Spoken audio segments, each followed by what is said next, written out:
Imagina que te mudas a una casa antigua para cambiar de aires y empezar una vida nueva. Entonces un día te levantas y descubres una puerta que antes no estaba allí. Tu mente, que siempre intentará darle una explicación racional a todo, te dirá que simplemente no la habías visto antes. Al abrir la puerta, lo único que te encuentras es un cuarto negro y vacío, de pocos metros cuadrados. Lo raro es que en los planos de la casa, ese cuarto no figura. De hecho, cuando haces las medidas, te das cuenta de que estas no concuerdan. Traes expertos en construcción y estos también te confirman que físicamente hablando, ese cuarto no debería existir. No encaja. Pasan los días y otra puerta aparece. Esta conecta con un pasillo que tampoco se ajusta a las medidas exteriores de la casa. De un momento a otro, te das cuenta de que habitas un sitio que es más grande por dentro que por fuera y que a medida que pasa el tiempo, tanto el pasillo como la habitación empiezan a crecer durante la noche, hasta volverse laberínticos.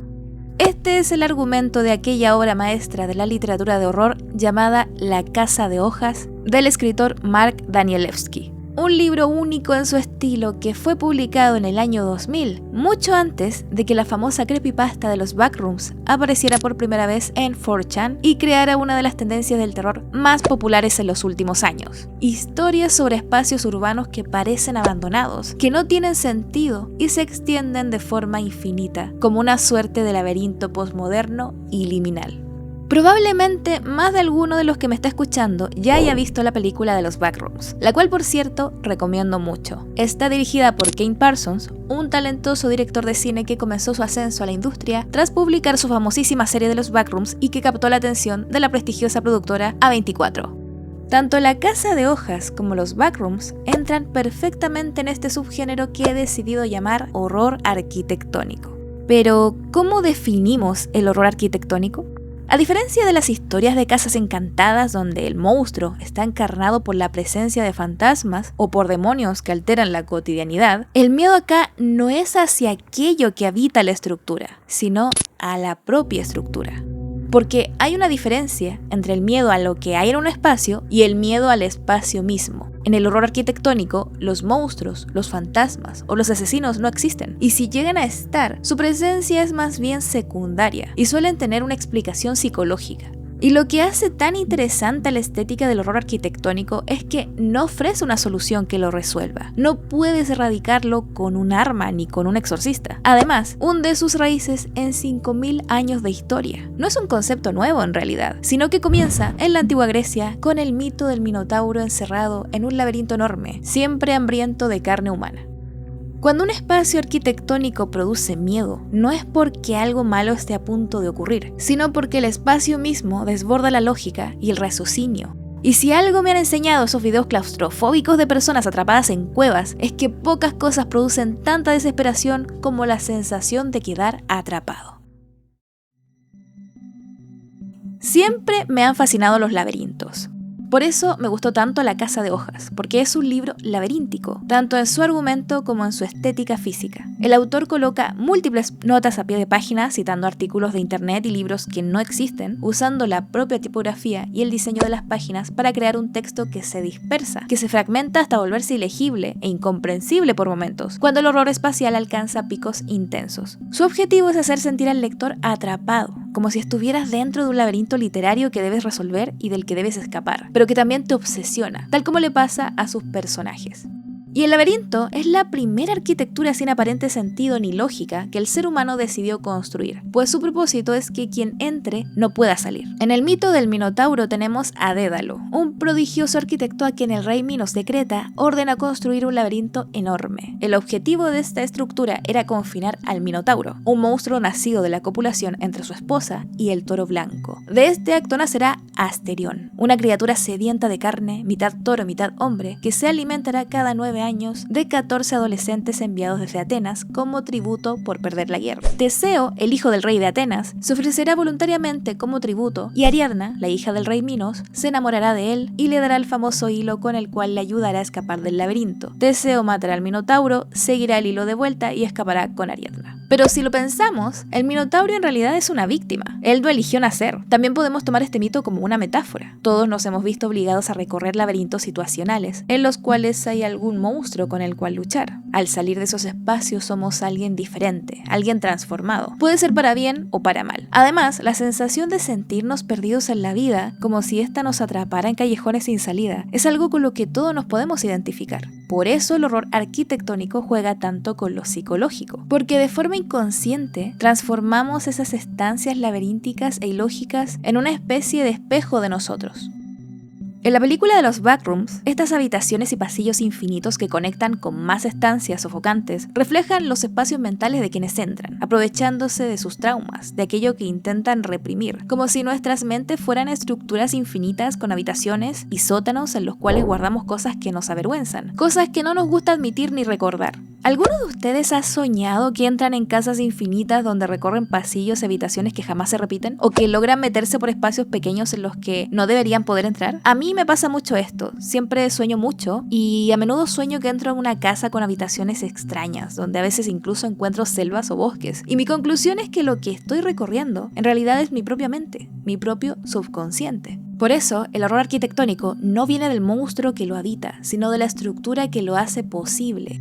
Un espacio donde no existe la orientación, que transforma la exploración en una trampa, a pesar de que una parte de nosotros igual sienta ganas de explorar, porque somos curiosos, queremos saber qué hay más allá. De ahí que los videos de exploraciones urbanas nos den tanto morbo. Pero en el horror arquitectónico no necesitas muros que te aplasten, fantasmas que te acechen, ni techos con pinchos que caigan sobre ti. Basta con la repetición de pasillos y escaleras que no conducen a ninguna parte, o ascensores que bajan de forma infinita, como en ese genial relato llamado El Descenso, de Thomas Ditch. Son esas puertas que en vez de permitirte salir, solo te atrapan más y más, como si un monstruo hecho de muros, alfombras y bombillas te estuviera tragando. Quedar confinado en un laberinto sin salida es terrible, porque nada te prepara para la falta de orientación, y es normal entrar en pánico tarde o temprano, o peor, acabar cayendo en la más absoluta enajenación y locura. Porque a la mente humana le choca todo aquello que no puede resolver ni explicar.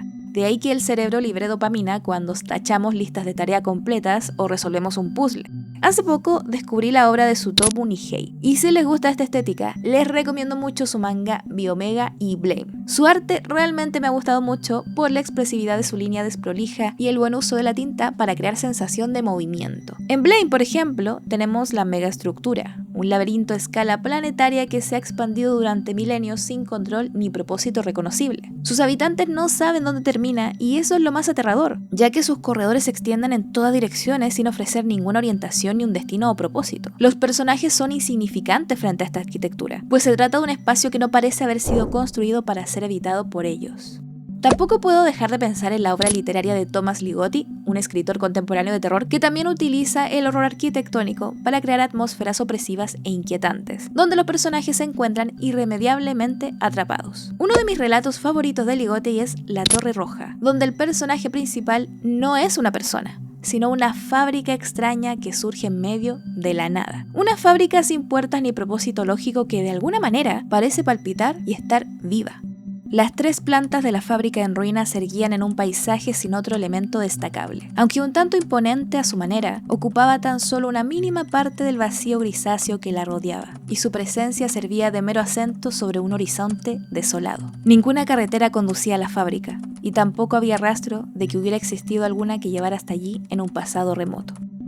Así comienza este relato, donde su autor nos adentra a través de pisos con maquinarias evaporadas, estructuras extrañas y objetos morbosos que viajan a través de túneles subterráneos. En la fascinante literatura de Ligotti, las fábricas, los desvanes, las casas, los pueblos y las tiendas se transforman en organismos vivientes que responden a una lógica inhumana, incomprensible. Y hablando de lógicas incomprensibles, hace un par de años leí este libro de Susanna Clare, una de las mejores autoras del género de fantasía actual. En esta novela tenemos a Piranesi, un hombre que vive en un edificio que parece infinito, con habitaciones que en realidad son espacios gigantescos, llenos de estatuas y pasillos interminables. Incluso hay habitaciones que contienen océanos, y estas mareas van inundando las estancias. Al protagonista, sin embargo, le gusta cartografiar estos espacios, recorrer sus pasillos laberínticos y catalogar las estatuas en sus diarios. No quiero contarles más porque quiero que la lean. El caso es que gracias a esta hermosa novela, descubrí que Piranesi, de hecho, fue alguien que en realidad sí existió, y además fue un arquitecto, artista y grabador nacido en 1700 1920. Y así fue como me topé con sus maravillosas ilustraciones de los carceri, que son prisiones que no existen, que son imaginarias. Arcos, escaleras, bóvedas, cadenas, maquinarias y figuras humanas se entremezclan dentro de espacios agobiantes de los cuales es imposible salir. Me imagino que muchos desarrolladores de videojuegos y artistas como Beksinski o Escher debieron inspirarse en su trabajo. El horror estético de las carceri es genial porque cada elemento dibujado tiene sentido, pero el conjunto final no obedece a ninguna lógica arquitectónica. Es como si fueran demostraciones o ecuaciones matemáticas que parecen válidas en cada paso, pero que llegan a una conclusión absurda. Esto es filosóficamente más perturbador que el monstruo o el fantasma, ya que sugiere que el ser humano tiene la capacidad de construir lo que al final no puede comprender.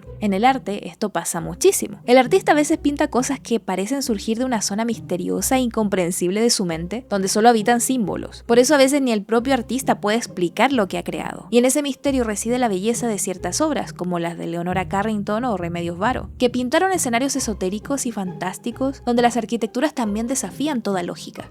Y estas cárceles que parecen infinitas me recuerdan a lo que postuló Edmund Burke, contemporáneo de Piranesi, en su teoría estética de lo sublime.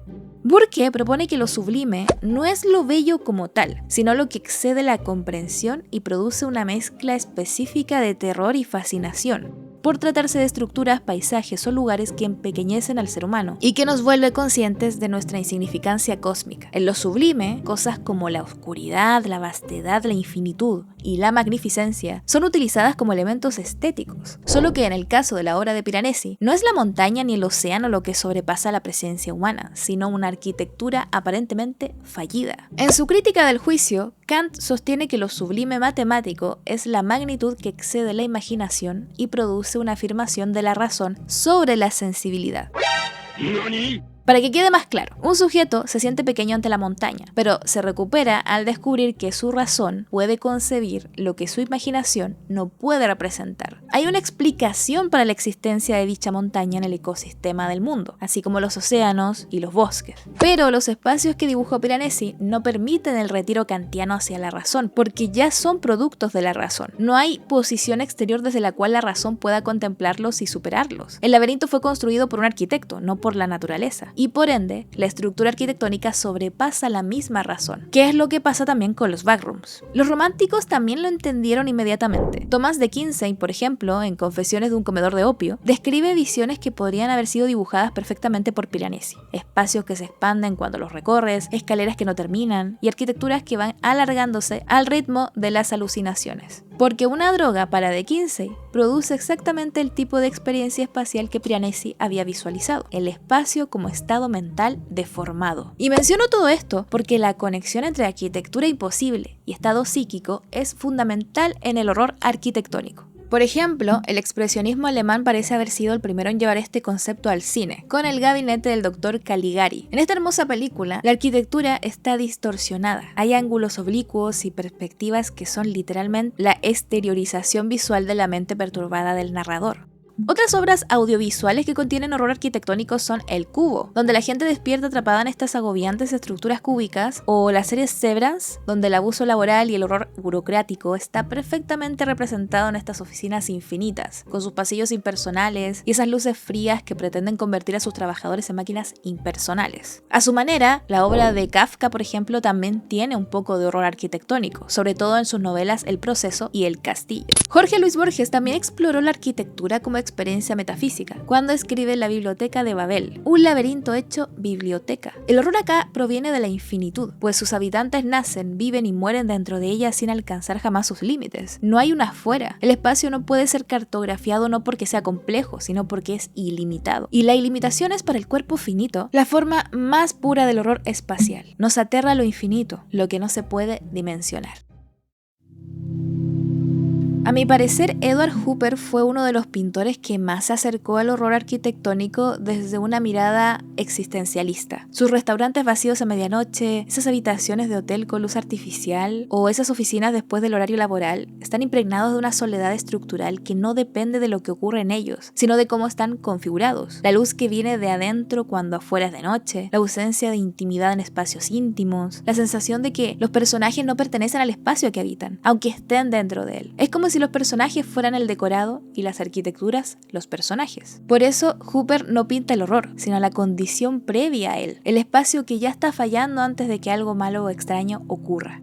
En las pinturas del artista Vaughney Strahan también se percibe esta soledad, pero acá no hay personas, solo están los objetos y los espacios que alguna vez habitaron. En sus obras, la pintura misma parece querer entrar en las habitaciones, deformarlas, pero al final las escaleras, las ventanas y los objetos persisten, generando una sensación extraña de valle inquietante arquitectónico. Al ver sus cuadros yo me siento observada por algo que no tiene ojos ni rostro. Otro artista que exploró muy bien este subgénero fue Junji Ito en su obra Uzumaki, donde la ciudad de Kurouzu se corrompe progresivamente por el símbolo de la espiral. Las casas, las calles y hasta los propios cuerpos de sus habitantes comienzan a deformarse de forma ilógica, en figuras espirales que nunca se explican, al punto de orillar a sus habitantes a la locura y la violencia primigenia. Porque lo genial de Ito es que él entiende que el terror más eficaz no es cuando proviene de lo ajeno, sino de lo cotidiano y propio, pero que está deformado. Eso que Freud denominó Unheimlich, que es lo extraño familiar.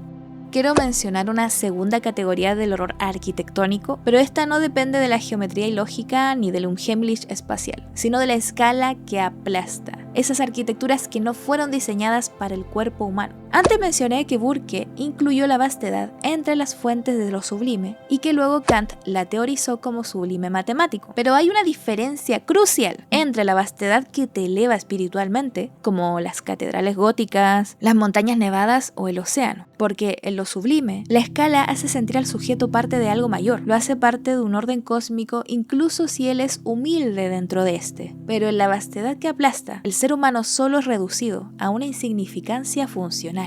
Esto, por supuesto, lo exploró también Lovecraft en alguno de sus relatos de horror cósmico, como Las montañas de la locura. En este relato tenemos la ciudad de los primigenios en la Antártida, la cual es descrita con ángulos que no eran correctos, los cuales el ojo registra como posibles, pero que la mente no puede resolver espacialmente. Y en la llamada de Cthulhu, R'lyeh funciona de forma similar, ya que los exploradores no pueden orientarse dentro de ella porque sus relaciones espaciales son imposibles de explicar, no parecen tener un sentido dimensional, ya que subir puede llevarte hacia abajo. Lovecraft usaba sus geometrías imposibles para dejar claro que aquellas entidades antiguas no eran compatibles con el espacio humano. A Lovecraft le encantaba jugar con las escalas arquitectónicas, tal como lo hacen Dark Souls o Elden Ring, ya que sus ciudades son siempre desproporcionalmente grandes, pues fueron construidas para seres cuya magnitud hace al humano un ser irrelevante dentro del cosmos.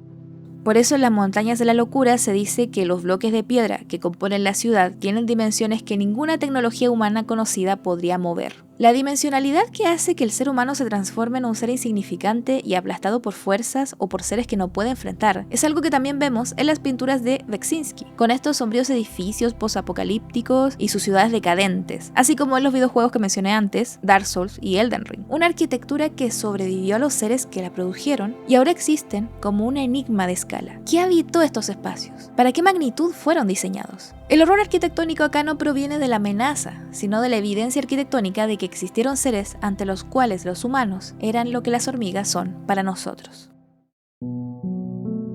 Pero el horror de la escala aplastante también lo podemos encontrar a su manera en nuestro mundo real. Por ejemplo, en el brutalismo soviético, con esos bloques de hormigón de la era Brezhnev, los microrayoni que cubrieron Moscú, Kiev y Minsk entre los años 60 y 80 y que producen una sensación de inquietud difícil de explicar. Pero voy a intentar hacerlo.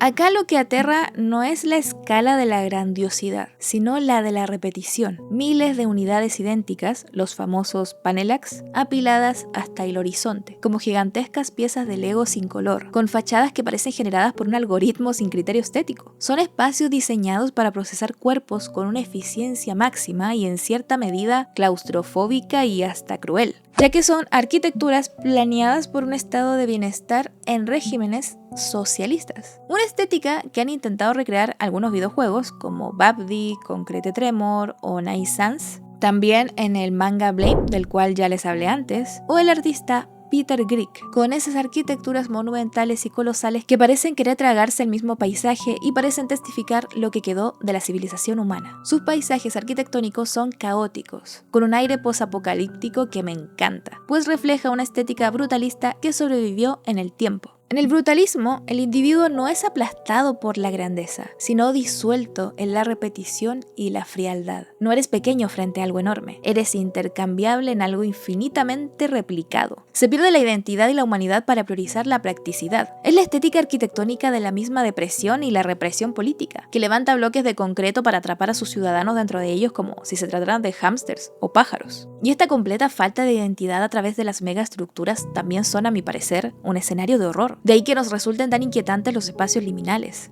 Marc Augé, en su texto Los no lugares, describe los espacios del capitalismo tardío: los aeropuertos, las autopistas, los centros comerciales, las cadenas de hoteles, los estacionamientos. Los no lugares son espacios que no tienen memoria, no tienen identidad ni reconocen al individuo. Son espacios de tránsito, diseñados para que los cuerpos pasen por ellos sin dejar huella. El horror del no lugar no es la amenaza ni la deformación, sino la indiferencia. El espacio que no puede contenerte como sujeto porque no fue diseñado para los sujetos, sino para unidades de flujo, para masas sin nombre que fluyen como hormigas dentro de una colmena. El fotógrafo alemán Andreas Gursky ha construido su carrera explorando visualmente esta indiferencia estructural en su trabajo. Su serie de fotografías muestran supermercados que se extienden como horizontes de productos en descuentos, bajo luz artificial uniforme, con una ausencia de perspectiva que permita orientarse. En su obra queda registrada la civilización humana como un horror de pura repetición, y cuando el humano desaparece, aparece una nueva arquitectura: la ruina. Yves Marchand y Romain Meffre documentaron la estética de la ruina post-humana en The Ruins of Detroit, fotografías donde la ciudad de Detroit se transforma en una ruina contemporánea no por tratarse del colapso de una civilización antigua, sino por el abandono de una ciudad industrial fallida. Sus fotografías producen el mismo horror que las ruinas postsoviéticas: demasiado reciente para ser historia, pero demasiado destruido para ser presente. Se transformaron en espacios suspendidos en un limbo. En Japón están también los Haikyo, que son ruinas contemporáneas frutos de un crecimiento económico desmedido. Hoteles de montaña, parques de atracciones, hospitales, complejos residenciales abandonados. En Japón, donde el espacio es escaso y el reciclaje arquitectónico es la norma, la existencia de ruinas extensas resulta casi una vergüenza para ellos, ya que se levantan como un síntoma visible de una herida económica o demográfica que el tejido social normal ha preferido ignorar. Podríamos decir que estos lugares son heterotopías de la decadencia, una palabra creada por Foucault para describir esos espacios que existen efectivamente en la sociedad, pero que suspenden, invierten o neutralizan las reglas del espacio ordinario. El cementerio, el manicomio, la prisión, espacios que tienen un lugar físico, pero que operan según una lógica diferente al espacio que los rodea. La zona de exclusión de Chernobyl sería una heterotopía, un lugar ruinoso que es más bien una cicatriz vergonzosa que nos recuerda los errores del ser humano. Y por eso los backrooms han fascinado tanto a la imaginación colectiva, ya que es una heterotopía perversa por tratarse de una arquitectura que opera detrás del mundo visible, accesible por error cuando se atraviesa accidentalmente una pared, con una extensión infinita de habitaciones idénticas, el zumbido constante de la iluminación fluorescente, la ausencia de salida y la presencia ocasional de entidades cuya naturaleza no se define claramente. Lo que hace filosóficamente interesante a los backrooms desde la estética no es su contenido narrativo, sino su estructura conceptual y psicológica. Son el no lugar de Augé llevado al límite absoluto, un espacio sin identidad, sin memoria, sin sujeto reconocido. Son la repetición brutalista, pero vista por dentro. Es un horror arquitectónico producido colectivamente por una generación que creció en estos espacios comerciales sin identidad y en estas oficinas con iluminación artificial. Y en esa ordinariedad, en esa familiaridad levemente incorrecta y una extensión de espacios que se expanden más allá de lo que debería, es donde nace lo inquietante. Por eso me fascina la estética del horror arquitectónico, porque ataca la sensación de identidad y de confort que nos entrega nuestro hogar. Ataca la capacidad del cuerpo de orientarse y de saber dónde está, de confiar en que el espacio que lo rodea obedece a reglas reconocibles. Es un espacio que te atrapa psicológicamente. Y la pregunta filosófica que el horror arquitectónico plantea, y que ninguna de las obras exploradas en este ensayo responde completamente, sería: ¿para quién fue construido esto? Cuando la respuesta es para nadie, o para algo que no eres tú,